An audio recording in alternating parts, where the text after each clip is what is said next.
Are you ready? I was ready 15 minutes ago.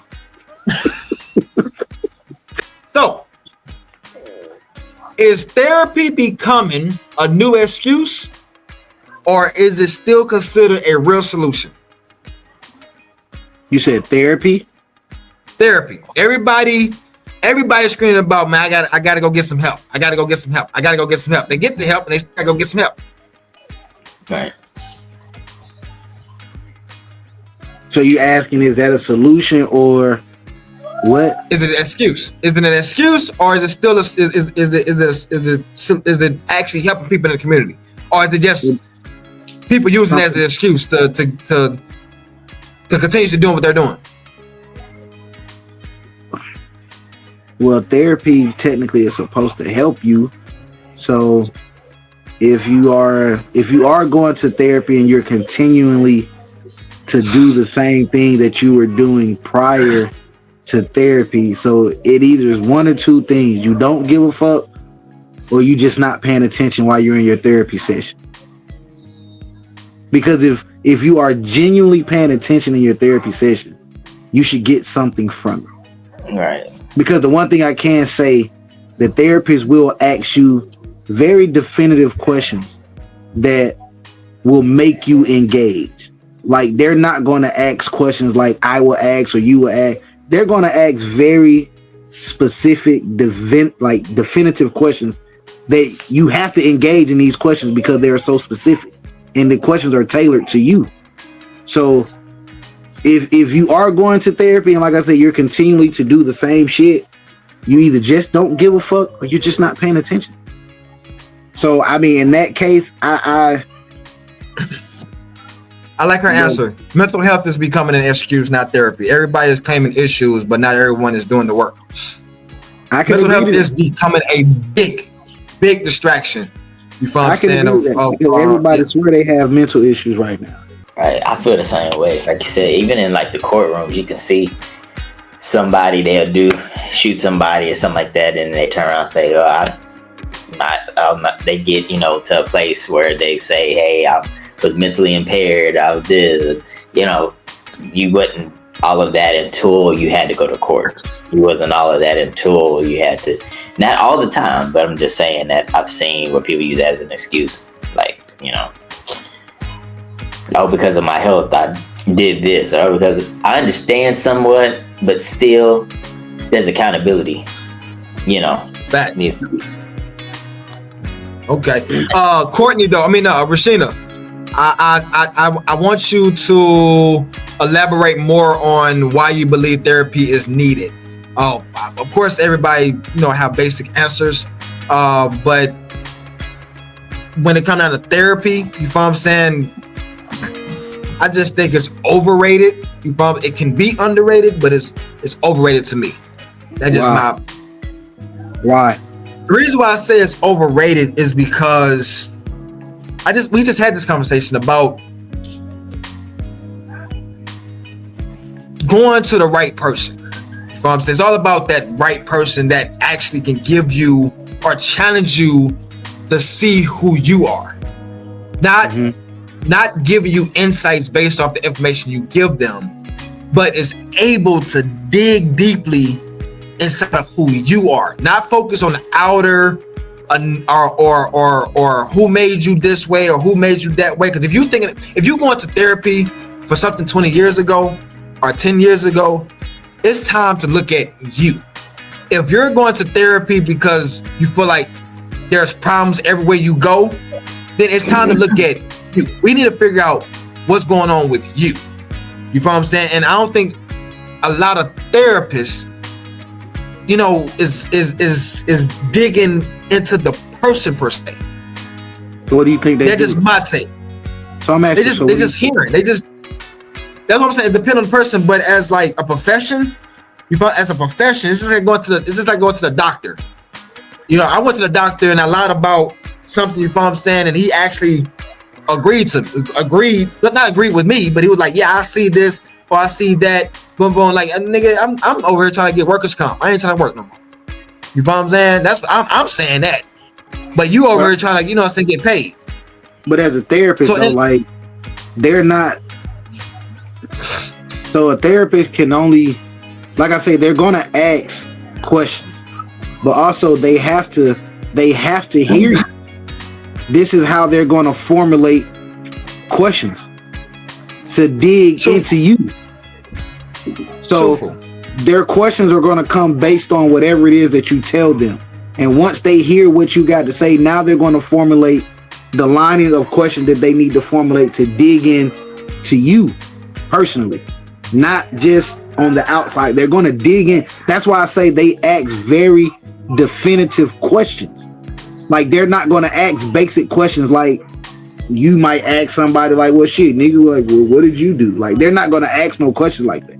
They're going to ask you some shit that's going to make you tap into your mental space and probably think about some shit that you probably ain't thought about in God knows how fucking long, because you didn't push that shit to the back, and now they're asking you a question that's going to bring that shit back to your forefront to now make you like analyze that shit like, damn, well, is that how that went, or is that how that go? Like, they're going to ask you very definitive questions. So, well, the reason why I say this is because I done met I met a couple therapists. You want to read that? Yeah, all right. So her response was, although therapy can be used as an excuse, but as the Reverend said, you must first take accountability. And as Mike said, it's either you don't give a fuck to do the work, or you do the work, especially if you're paying that person. But ultimately, take accountability to even know you need therapy. That makes sense. Okay, so the only reason why I agree that a therapy is becoming to be an excuse, because not many people that goes to that speaks on going to somebody to talk, they use the word therapy. They don't use the word a mental person, you know what I'm saying, or somebody that talks to mental patients. They use the word therapy. So when I'm out in public and there's couples that's having some issues, the couples know exactly what the issue is. They know what the issue is. They know why they're arguing. They know why the man is cheating. They know why she's not cooking. They know why he's not coming home at early at night. They know why. You know why. So why are you steady hanging on? I need to talk to a therapy to get answers on things that you already know the answers to. But you don't know the answer. But you don't know the answer to those things. You do know the answers to the things. You can't know the answer to why. You can't know the answer to why somebody else do what they do. No. That's not what I just said. What I'm saying is, if I come home, right? Mm-hmm. My man come home and I'm the one that's dominant cooking. He wants sex at night. You might want to cuddle. You might want some alone time, or you might want to go out, you feel what I'm saying, or whatever, right? That's everything that you want to do. You know these things, but instead you be like, well, I ain't doing this, I ain't doing that. Here go day 1. I ain't doing this, I ain't doing that. Day 2, I ain't doing this, I ain't doing that. Day 3. Now there's a problem and issue come about. Now all of a sudden you need to go talk to somebody because this happened or that happened. All you have to do is just listen to your partner. That's it. A lot of people don't want to listen, but then when something happens, now you want to blame it on, I need to go talk to therapy because I don't know how to save my relationship, or I don't know how to do this, I don't know how to do that. But you got all the answers in front of you. So on both sides, man and women, basically what you saying is you got to do whatever the fuck your partner asks you to do, basically. That's not what I'm saying. Not whatever he says or she says. That's not what I'm saying. What I'm saying is, if it's a repeated behavior, or what she say?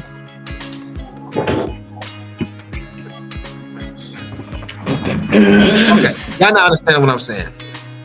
Y'all not understanding what I'm saying. Basically, what you just said was, if I'm gonna repeat, like, okay, how can I say it? Because it happens a lot. I'm working all day. I do want this relationship to happen.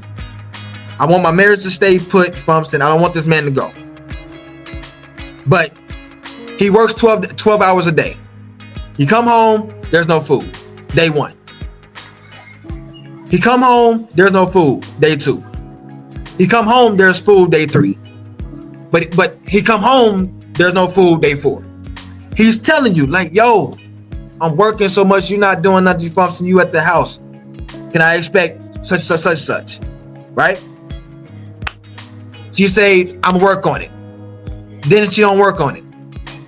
The next thing, it happens all over again. Now all of a sudden, he done found somebody, maybe, Suzanne at work, done cook him a plate. He come home full. Day 2. Come home full. Day 3. Come to the web, like, well, you ain't cooking. Now you want to cook when there's a problem. Now you want to do this. Now you want to do that when there's a problem. But then all of a sudden, when I'm trying to leave or I'm trying to do this and I'm trying to do that, you want to throw in, we need to go seek marriage counseling, or we need to go talk to pastor, or we need to go do this, or we need to go do that to hold this in. But I've been trying to talk to you this whole time. And it happens a lot. That's what I'm saying. Now you want to go to therapy. We don't need to talk to nobody. Because they're going to repeat the same information I've been telling you this whole time. Why the first question is, why you not doing it? They definitely not going to repeat that shit. They're going to find a deeper rooted issue. Trust me. They're going to find a deeper rooted issue. It seems surface level, but a lot of times that shit ain't surface level. Because now they're going to figure out, they're going to find something in her to figure out, well, why don't you want to do these things? It's never just surface level as you think it is. Never. It's always something deeply more rooted into why these things are not transpiring or why these things are going on. It's never just because, like, it's never just because, why, I come home and, oh shit, she ain't cooked no food. Like, it could very much be something in her that's hindering her from preparing these meals on a day-to-day. You are correct. But as a guy, a lot of times we won't ask the question to find out why you're not doing it. It's just, bitch, you ain't cooked. Cool, no problem. I'm finna go holler at ass. I'm going to holler at Ashley. You know what I'm saying? So it could very much be a deeper issue sometimes, not all the time. Sometimes the bitch just lazy, and it is what it is. Like, she's just lazy, and that's very possible too. You know what I'm saying? But it's very possible as well that it could be something much more deeper than we are even willing to find out, because we don't give a fuck to find out for real. All you care about the fact that, nigga, I just clocked 12 hours and goddamn it, I need something hot when I hit this door. Hot plate. Like that's where your mind is at. Like, I just need something hot when I hit the door. Like, her mind can be in like a totally different place. Like, she not even thinking down the line like, well, he just worked 12. Let me make sure I go in the kitchen and whip something up, because she working through some shit that she got internally going on. Shit, nigga, it could be the same thing for you as a dude. You know what I'm saying? Like, you come home every day and you just quiet. You don't say much. You go to your section of the crib, whatever your section of the crib is, and you just go relax. You go chill. You don't want to say much. But she may be knocking off things for you, like she might bring you some food, but you just don't want to say much because, nigga, you got some shit going on within you and you just don't want to say nothing. Right. But she don't know what questions to ask you to get this information out of you. She don't know the right questions to ask you. Just like you don't know the right questions to ask her. Because it's very specific questions that you can ask. Nigga, you just don't know them. But I can guarantee you who do know them motherfucking questions. Or ain't thinking about them. They ain't on the head. But I can guarantee you who is thinking about it. That fucking therapist.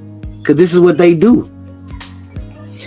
I feel what Mike's saying. I think there's two parts to it, and even thinking about this like in scripture perspective, there's people who hear and they don't listen, people who see but they don't have vision. So like you said, there's two parts of therapy, and I can see some of what Lil Terry's saying. You can go all day, but if you don't listen to it, it's not going to help. And I think some people go, the therapist. I've seen people jump from this therapist and that therapist because they don't want to hear what the therapist say, but they all say the same thing. And like Lil Terry's saying, that's an issue that they're going to have to open up their ears to be able to hear what's being said. But like that becomes a you problem. Right, yeah. That's a you problem because you don't want to accept. That comes to the accountability shit. You just don't want to accept what's being told to you, basically. If you get the right therapist and you get that person that's really going to put that effort in there and not just try to get a check, that person, they can really, it's deeper because everything is deeper. Everything is. Got you. Nice answers from the both of y'all. I feel like I'm the lady off of First Take. You know what I'm saying? You Stephen A. and you Shannon Sharp. You know what I'm saying? So we just did our Thug Dizzle. We know we understand devil advocate. We got the answers that we needed, baby. You did. Oh, yes, sir. Yes, sir. We did our that was First Take right there, baby. All right, second take. Is peace more important